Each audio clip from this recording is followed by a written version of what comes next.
आज दिल्ली में लगभग 74,000 टोटल कोरोना के केस हो चुके हैं।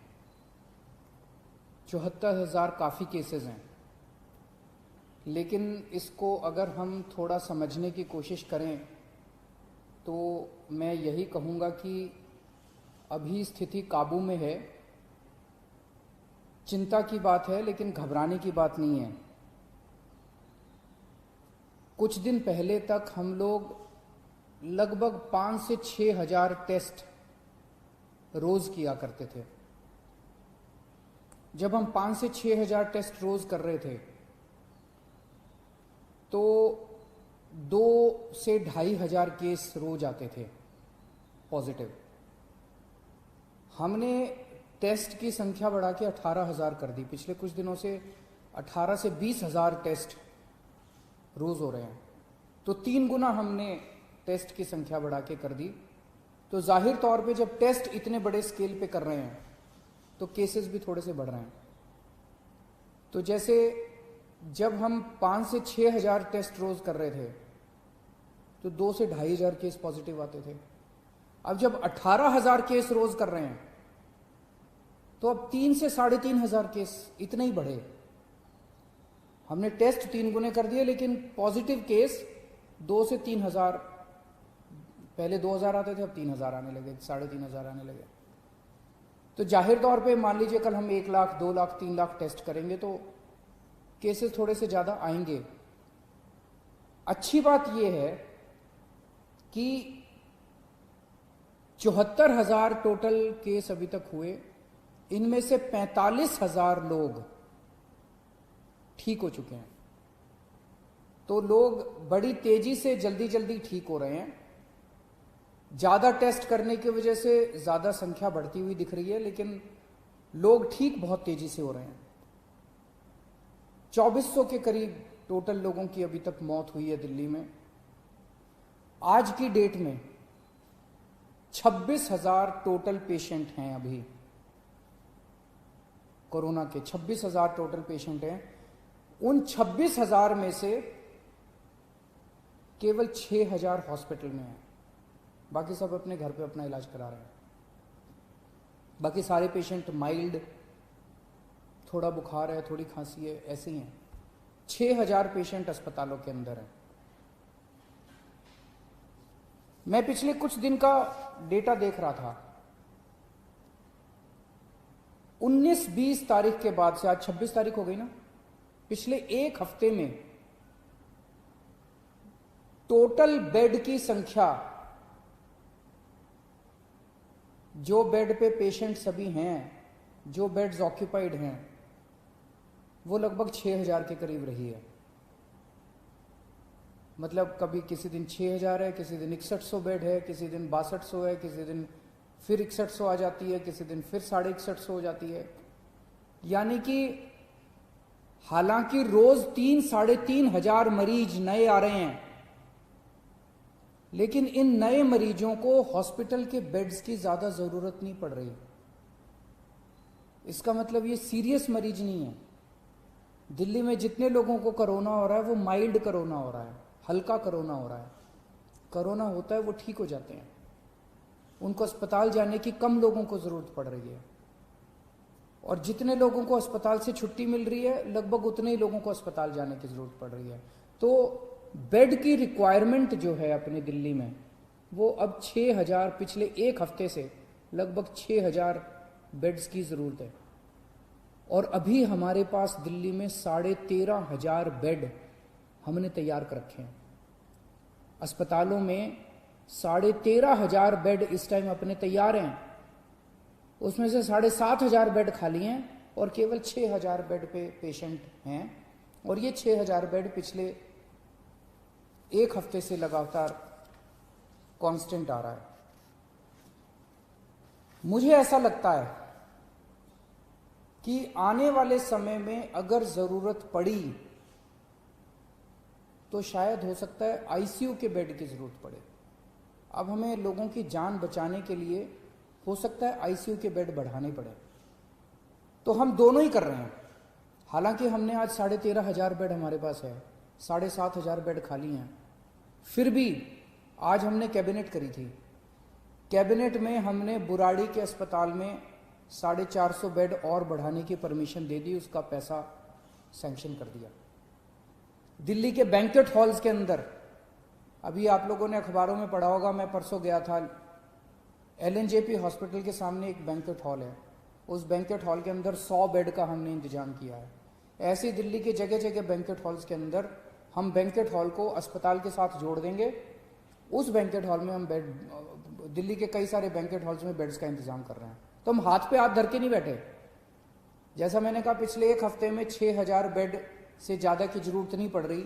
आज हमारे पास 13,500 बेड है, फिर भी कल के लिए हम तैयारी कर रहे हैं, परसों के लिए तैयारी कर रहे हैं। अगर बाई चांस ज़्यादा जरूरत पड़ती है तो हम उसकी तैयारी कर रहे हैं।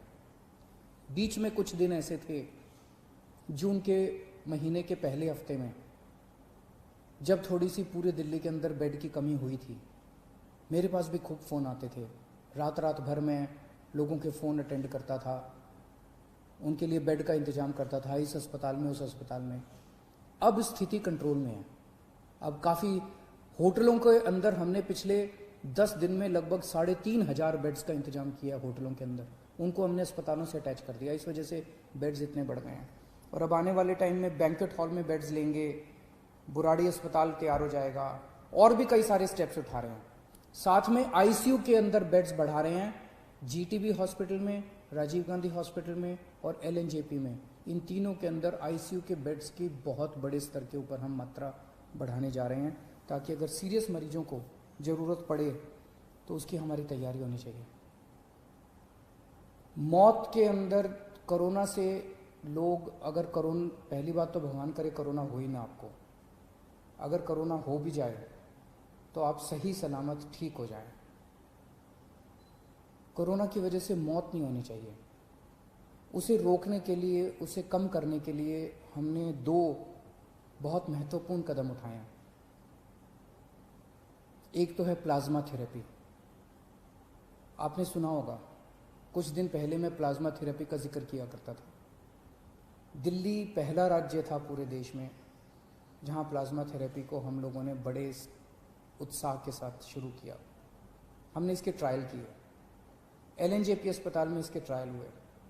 29 केसेस के ऊपर ट्रायल किए गए और उनके नतीजे बहुत अच्छे आए। उन नतीजों को फिर हमने केंद्र सरकार में सबमिट किया। अब हमें 200 और पेशेंट्स के ऊपर प्लाज्मा थेरेपी करने की इजाज़त मिली है। तो सरकारी अस्पतालों में एलएनजेपी और राजीव गांधी अस्पताल में प्लाज्मा थेरेपी की इजाज़त मिली है, और इसके बाद कई सारे प्राइवेट हॉस्पिटल्स ने भी प्लाज्मा थेरेपी की इजाज़त ले ली है। कई सारे प्राइवेट हॉस्पिटल्स भी इस टाइम प्लाज्मा थेरेपी कर रहे हैं। इसके नतीजे ये दिखाते हैं कि अगर कोई मॉडरेट पेशेंट है, अगर कोई बहुत सीवियर पेशेंट है, वेंटिलेटर पे है, मल्टी ऑर्गन फेलियर हो चुका है, ऐसे पेशेंट्स को तो शायद प्लाज्मा थेरेपी से बचा पाना मुश्किल हो, लेकिन जो लोग अभी, जिनकी हालत ज़्यादा बिगड़ी नहीं है, उनको अगर दिया जाए तो उनकी हालत को आगे बिगड़ने से रोका जा सकता है इससे। ऐसा अभी तक के नतीजों ने दिखाया है। तो प्लाज्मा थेरेपी के ज़रिए हमारी उम्मीद है कि हम मौत को कम करने में शायद सफल हो पाएँ। एलएनजेपी अस्पताल के नतीजे ये दिखाते हैं। एलएनजेपी अस्पताल में पहले डेली जितनी मौत होती थी, आज उससे आधी से भी कम हो गई हैं पिछले कुछ दिनों में, जब से प्लाज्मा थेरेपी शुरू किया। तो हमें उम्मीद है कि आने वाले समय में इससे हम इसको कम कर पाएंगे। दूसरी चीज़, कोरोना में सबसे ज़्यादा परेशानी होती है कि मरीज का ऑक्सीजन का लेवल अचानक कम हो जाता है। एक आम आदमी का ऑक्सीजन का लेवल 95 होना चाहिए। अगर ये 90 से कम हो जाए तो ये खतरा माना जाता है। 85 से कम हो जाए तो बहुत सीरियस माना जाता है। अब इसमें जैसे अगर आपका ऑक्सीजन लेवल 90 हो जाए या 85 हो जाए तो आपको सांस लेने में तकलीफ होती है और बहुत ज़्यादा ब्रेथलेसनेस होती है, सांस रुकती है आपकी, बहुत ज़्यादा आपको तकलीफ होती है। लेकिन कुछ पेशेंट्स ऐसे भी हैं इस बीमारी में जिसमें ये देखा गया कि ऑक्सीजन का लेवल बहुत कम हो गया लेकिन कोई सिम्टम्स ही नहीं है और अचानक फिर ड्रॉप हो जाता है और अचानक उसकी मौत हो जाती है। तो इसके लिए हमने एक निर्णय लिया है, निर्णय नहीं लिया, लागू कर दिया है कि जितने लोग घरों में जिनका इलाज चल रहा है, होम आइसोलेशन में हैं, माइल्ड सिम्टम वाले हैं, ए सिम्टम बिना लक्षण वाले मरीज हैं, जिनको कोरोना है लेकिन कोई लक्षण नहीं है, ऐसे सारे मरीजों के घर में हम लोगों ने ऑक्सीमीटर पहुंचा दिया है। हो सकता है कुछ एक बच्चे हों लेकिन लगभग सारे, मेरे को बताया गया कि लगभग सारे मरीजों के घर में ऑक्सीमीटर हम लोगों ने पहुंचा दिया। ये ऑक्सीमीटर आपका सुरक्षा कवच है। जिन जिन लोगों को ऑक्सीमीटर मिला है, कोशिश करके हर घंटे 2 घंटे में एक बार ऑक्सीजन नाप लेना। बड़ी आसान होता है, उंगली में लगा के आप ऑक्सीजन आधे मिनट में नाप सकते हो। अगर आपका ऑक्सीजन लेवल 94 के नीचे आ जाए, आप तुरंत हमें फ़ोन कर देना, आपके घर पे ऑक्सीजन इमरजेंसी में भिजवा देंगे और ज़रूरत पड़ेगी तो आपको अस्पताल में एडमिट कर देंगे। तो ये ऑक्सीमीटर आपका सुरक्षा कवच है। आप अगर ऑक्सीजन अपनी नापते रहोगे तो उम्मीद करते हैं कि फिर आप ठीक रहोगे। मैंने कल एक मरीज हैं जिनका घर में इलाज चल रहा है, कानन साहब, उनसे फ़ोन पे बात की थी मैंने। उनसे मैंने पूछा कि ऑक्सीमीटर मिल गया, वो उनको मिल गया, वो कह रहे हैं बहुत खुश हैं वो। मैं एक बार ही आपको वो वाली उनसे जो मेरी बातचीत हुई वो मैं सुनाना चाहता हूँ। हेलो। हाँ कनन साहब। हाँ सर। हाँ अरविंद केजरीवाल बोल रहा हूँ, कैसे हैं? नमस्ते सर, बिल्कुल ठीक हूँ सर। बिल्कुल ठीक है। कोरोना है ना हाँ, आपको? हाँ कोरोना है सर, पर अभी बिल्कुल ठीक हूँ, कोई प्रॉब्लम नहीं है सर। मैं कोई सिम्टम नहीं है? नहीं है सर। हाँ तो इसमें कोरोना में ना एक चीज सबसे ज्यादा ध्यान रखनी पड़ती है, वो है ऑक्सीजन लेवल। तो जैसे अपना ऑक्सीजन सेचुरेशन लेवल 95 होना चाहिए, ओके। लेकिन अगर ये 95 से नीचे आता है, 90 से नीचे चला जाता है तो थोड़ा प्रॉब्लम होती है, खतरनाक हो जाता है। ओके 85 से और नीचे चला जाए तो और खतरनाक, बहुत ज्यादा खतरनाक हो जाता है। ओके। और इसमें कभी कभी पेशेंट्स को वैसे तो ऑक्सीजन लेवल नीचे जाता है तो ब्रेथलेसनेस होती है, सांस लेने में तकलीफ होती है, लेकिन ये बीमारी ऐसी है जिसमें कभी कभी पता ही नहीं चलता और कोई सिम्टम नहीं आते और ऑक्सीजन लेवल नीचे हो जाता है। Okay sir. इसीलिए आप सब लोगों को हमने ये ऑक्सीजन मीटर, पल्स मीटर भेजा है। मिल गया आपको? हाँ सर, मिल गया सर हमको। नाप रहे हैं ना आप अपना ऑक्सीजन? बिल्कुल। हर 2-2 घंटे में नाप लिया करो, इसमें अचानक कई बार गिर जाता है ऑक्सीजन। ओके सर, तो ओके सर। कितना है अभी आपका ऑक्सीजन लेवल? मेरा जो है 97 के ऊपर है सर, 9760 ऐसा है सर। 97.6 है, बहुत अच्छा है। घर में कौन कौन है आपके? सर मम्मी है और वाइफ है, 2 बच्चे हैं सर। सबके आप अलग कमरे में रह रहे हो ना? हाँ जी हाँ जी हाँ तो जी। उनको तो नहीं होना चाहिए बिल्कुल। बिल्कुल सर, बिल्कुल। और खासकर मम्मी का ख्याल रखना क्योंकि वो बुजुर्ग है ना, उनको हाँ। होने के चांसेस रहते हैं। ठीक है सर। और दिल्ली गवर्नमेंट से फोन आता है डेली आपको गाइड करने के लिए? रोज आता है सर मेरे को। रोज फोन आता है? अच्छा, वेरी गुड वेरी गुड। भगवान आपका भला करे, आप जल्दी ठीक हो, जल्दी स्वस्थ हो, ऐसी मैं कामना करता हूँ। हाँ sir, thank you sir, thank you. आपने मुझसे बात किया, मुझे बड़ा अच्छा लगा सर। थैंक यू कानन साहब। बाय। हेलो।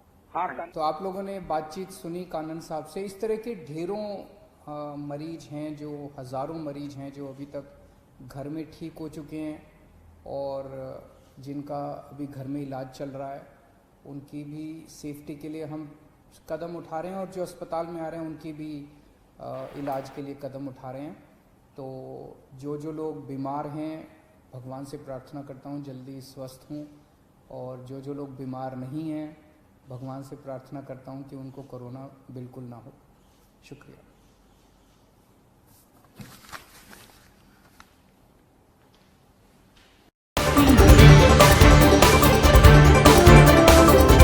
मुख्यमंत्री अरविंद केजरीवाल प्रेस कॉन्फ्रेंस को संबोधित कर रहे थे। उन्होंने बताया कि किस तरीके से बेडों की संख्या को बढ़ाया जा रहा है। इसके साथ साथ उन्होंने प्लाज्मा थेरेपी पे भी बातचीत की। आपको बता दें कि दिल्ली में अब तक 74,000 से ज़्यादा केसेस हैं, जिनमें 45,000 से ज़्यादा लोग ठीक हो चुके हैं। वहीं अरविंद केजरीवाल ने यह भी बताया कि अभी टेस्टिंग बढ़ाई जा रही है और 3 गुना टेस्टिंग की वजह से भी कोरोना मरीजों की संख्या ज़्यादा हो रही है, लेकिन चिंता करने की बात नहीं है। स्थिति भले ही भयावह है, लेकिन लगातार टेस्टिंग की जा रही है और मरीज अच्छी संख्या में ठीक होकर घर जा रहे हैं।